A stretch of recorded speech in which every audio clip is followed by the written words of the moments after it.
Hello and welcome back. In this video, we're going to be talking about how to use a game design document and what a game design document is. So let's take a look at what a game design document is. It's a tool that we use to communicate between members of our team. So it's a communication aid. It's, for example, when you're going to be talking to a team member, you're going to be pulling out a napkin and a big felt tip pen and drawing a diagram on that napkin to just show him something you're talking about. Well, that diagram probably ought to go in the game design document. Anything that's used to illustrate a point to help your communication, say, hey, refer back to that diagram, it's this element of that diagram, that probably belongs in your GDD. So that's every member of your team, right? So that could be the artists, that could be the developers and the designers and everybody else who communicates, let's say your marketing strategies, etc., etc. And the idea is you are collecting this data so you can talk about common reference points. Every game, every major game, every game that's significantly large will have its own glossary. It will have its own set of words that have meaning specific to this project, and that really ought to be in the GDD, for example. It's also a place to record your decision, the decision you're going to be making about what's in and what's out of your game. And what's out is actually really important. It's really easy to define what's in and then have the scope creep up on you while you're developing. It's really useful to, at the beginning when you decide we're not going to be doing this, to write it down and set it in stone so that nobody gets tempted afterwards to add a feature that doesn't really add value to your game. Or maybe you want to keep something for another game or for a downloadable content pack, whatever you want to do. That's why you record your decisions in the GDD. And that's what before you actually start development and also during your development. So the GDD is actually a living document. It's something that's going to be changed and modified according to what happens, according to the new things you learn. So let's say you want to create a new diagram to explain a new system you've built for the code so that the designer can use it. Well, that's halfway through development, and that also goes in your GDD. And it's not a plan. It's not something you use to plan your work. It's something you use to communicate and to record your decisions. And it's really useful even if you're on your own and you're not talking to somebody else, because a lot of the time you're communicating to your future self. You want to be able to make a decision or think of a system and say, hey, future self, me in 6 months' time is actually another person. And that's really useful to have a place to record those kind of things, your thinking and your decisions, so that you can use it in the future. So how are we going to be using a GDD in this game? Well, let's take a look at our GDD for NumberWizard UI. So we've got it kept in it's very simple, right? It's a very, very simple GDD. We've got it kept in Google Docs, and that's because we want to be able to share it and work on it separately, and when we're working remotely, when we're making games for this course. And the idea is we've got this simple flow diagram which shows how the scenes are hang together and how they communicate and how the player goes through scenes, as well as some sample mock-up scenes which we have underneath. And those are pretty simple. You can see it's only 2 pages, or 3 pages rather, but there's very little in there. And that's because NumberWizard UI is a really simple game, so it doesn't need all that much stuff. We could add a little bit about the rules of NumberWizard, but really the rules of NumberWizard are actually encoded already in the previous GDD we made for NumberWizard console. So we don't really need to worry too much about that because those are pretty well defined. What we do want to worry about, however, is this scene diagram. So the scene diagram shows all the 4 scenes of the game, and they also show how the player moves through them. And that's a really useful diagram to have if you have many scenes, so you understand what kind of transition you should be expecting.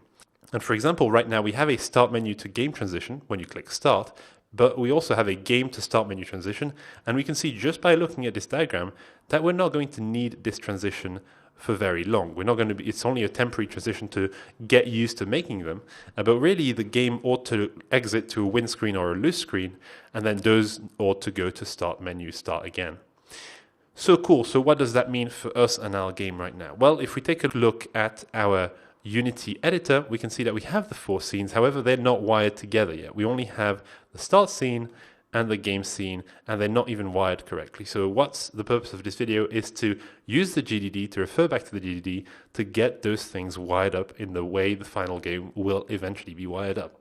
So that way, when we get to grab the code from our previous NumberWizard game, we can simply slot it into our game scene, and everything else will already be done. Without further ado, let us get started.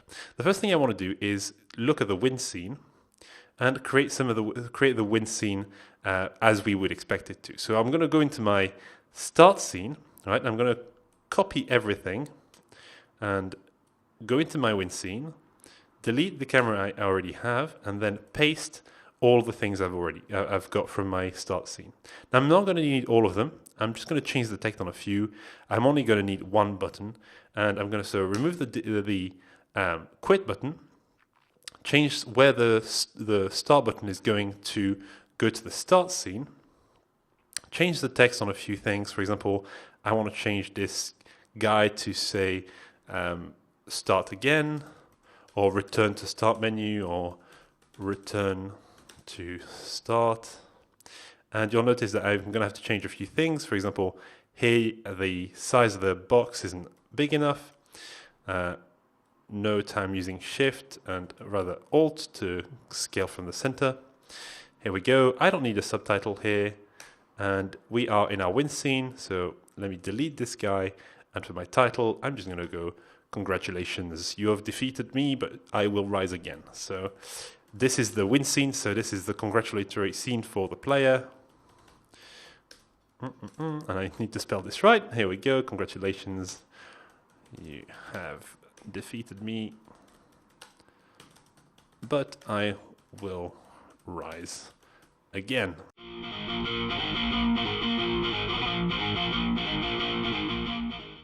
Right, cool.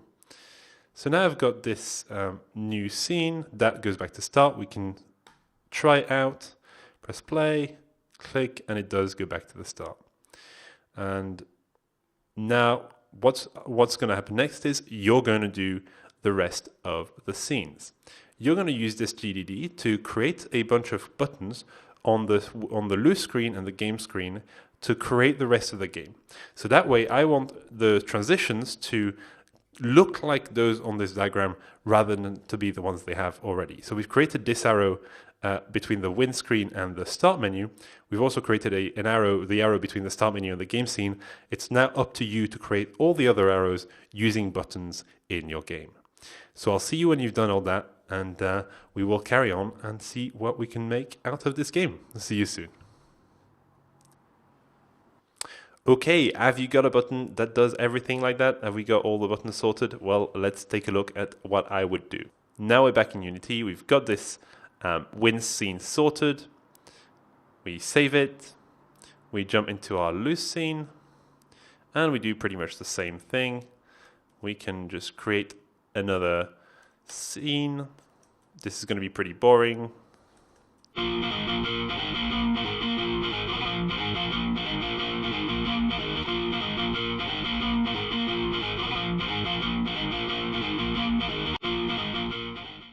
Right, cool. Now I've got a scene here. I kind of like the look of this.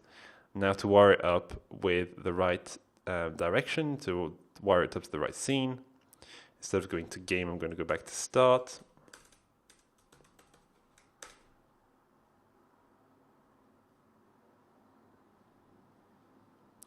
And we can do the same for the game scene. So now we've got this guy sorted. We've got the lose scene sorted. Let's take a look at the win. Let's change the color of this guy a little bit. Looks good. That way we can very easily distinguish the two scenes. And go back to our game scene. So now instead of back, I'm going to change that to lose and succeed. So I'm going to create a lose button for now. And I'm going to clone this guy for a succeed button.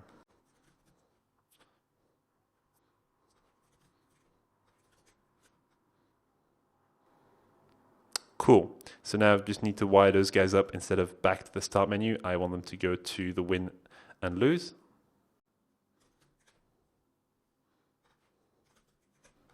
And now if I go back to my start scene, saving everything as I go, and press the play button, we should see that the game hangs together as you'd expect. And that's exactly what we want. That's what we want out of this video, is to get the flow of the game going between all the scenes. And you'll notice I've really I've created a mock scene, really. It's a fake scene. I'm not playing a game at all here. I'm just saying I'm losing and I'm winning. And I'm creating the buttons here as a temporary thing to check that we can flow through the entire scene diagram and that everything is wired up as we'd expect it. So right now there's no game. I haven't added the game yet, and we'll do that in another video. But I know now that I've got all those buttons to take me from scene to scene, that it's all hanging together, and that we can create a cohesive game.